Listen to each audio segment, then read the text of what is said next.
So it's a couple weeks later, and this is gonna be a shorter video, more of an update on what I've been doing to the car.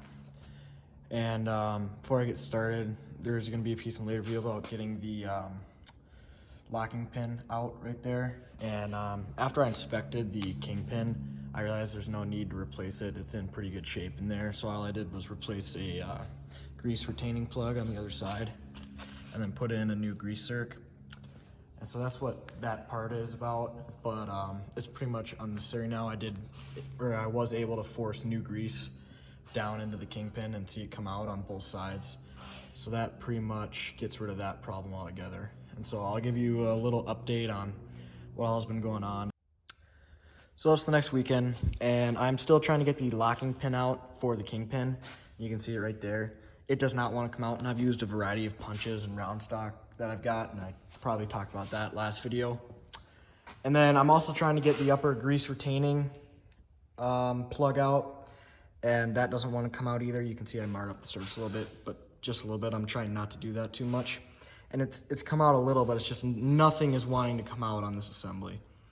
So I'm still gonna try and work at this pin a little bit. I think I'm gonna have to get an air hammer or borrow one from a friend to try to get that out, because the way it's going now, it has not even budged a little bit. So it's really stuck in there, and you need to get this out because the kingpin has a little notch in it that this pin kind of goes through, and then the kingpin won't slide back and forth, so it won't fall out. And then once you have that out, you can get this upper grease retaining plug out, and then you can drive out the kingpin from that side, and it will come out the side that I'm showing you with this plug as well.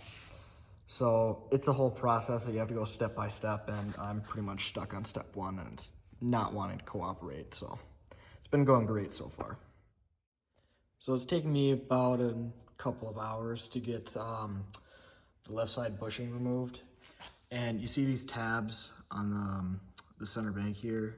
These are actually used to help push it out once you have it broken free from its position. And I used a really cheap upper bushing control arm remover. You can see here that it kind of bends when you use it, which is normal. So I'm gonna try to make it last at least 3 more times.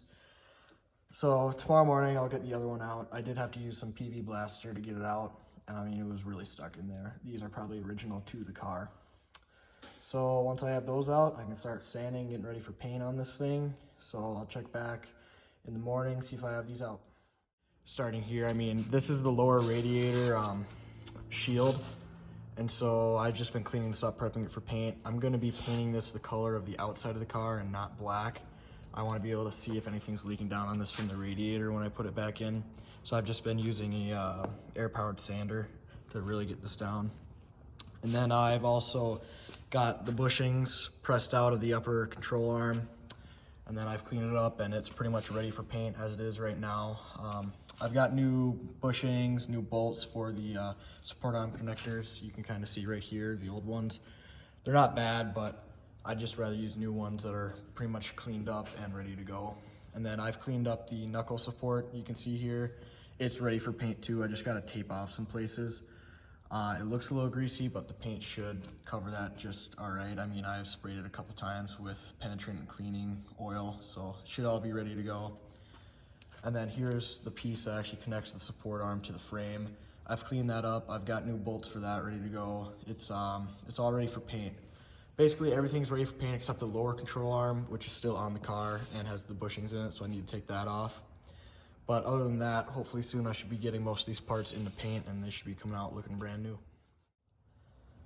I've also got some parts that are in the middle of being cleaned. You can see the backing plate to the drum brakes here. It's really greasy. I've sprayed and cleaned it a couple times, and it's still really thick on. And it's not just the backing plate on there. I do have the actual drum brakes still on there, you can see. And so I'm just gonna be doing the back right now, as I've already gone through the front of the drum brakes, everything from springs to the actual cylinders in there. And so those are good. So I just want to clean up the back and hopefully put a fresh coat of paint on it, but I don't know about that. There's a lot of grease on there still. And then I've got a dust shield for the inside, for the bearings that goes on the inside of the drum brakes there.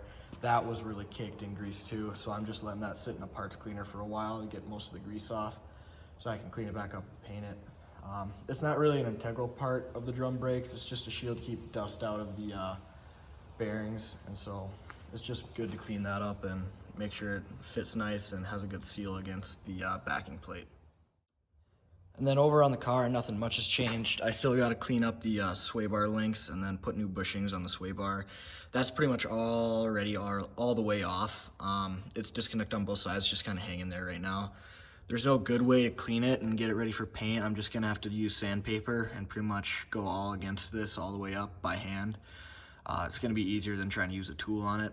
But the lower control arm is about ready to come off, and then I've got new bushings and the seat for the load pin, and then I've got new bushings for the back. You can kind of see there. I've got a new, that's a bumper just for when it goes up and down, it will hit against right here. And so it just distributes the load so it's not hitting metal on metal. I've got a new one of those. I've got a new tie rod that's about ready to go on. I gotta clean that up and try to get that off pretty soon. I'm probably gonna have to use some heat for that. But not much has changed on the car. The frame is up front is still kind of ready for paint. And then I've also got some part of the bumper assembly here. I still got to clean up, get ready for paint. So there's quite a bit to do. It's mostly just sanding and prepping for paint. So I'm going to try and knock that out in the next couple weeks. I'm not home much now, so it's going to be slow on the updates and videos. But I'm hoping to get a little done each time I come home. So I'll give you an update when things change next, but for now, this is kind of where I'm leaving it. So this is where I'm leaving things for now. Pretty much everything on this table is ready for paint. So when I come back next, I'll try to clean up some more parts off the car. Most likely lower control arm, sway bar, and then the sway bar stabilizers. And then once I get all that sanded up, I'll be ready to paint everything. And then I can start reassembling everything, putting bushings back in, and getting that side of the car complete. So this is where I'm gonna leave it. I'll try to update you guys as soon as I can when something happens, but until then, I'll see you guys later.